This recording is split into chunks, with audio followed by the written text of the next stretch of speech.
На вас, болезнени ангели на света, не ви трябва нищо. Вас ви изгониха от театъра. Театрите се въртят някакви тъпи пиеси. Режисьорите ги поставят и псуват, актьорите псуват и ги играят. Осветителите псуват и ги осветяват. Критичките озъбено се усмихват и възхваляват. Съвсем изкуство за изкуството. Но защо толкова много накъсани нерви? Защо толкова много електричество за прожекторите? Защо толкова много нищо?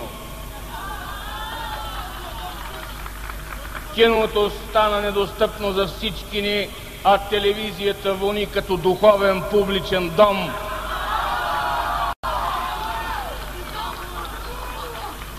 Ние вече свикнахме да можем без всичко това.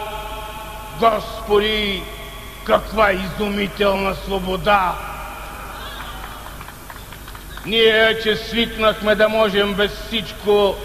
Оттегляме дори сетивата от нашите тела и не се озверяваме, когато ни бият, и нашето спокойствие стъписват дейните ръце на руменобузите идеолози. Господи, каква изумителна свобода!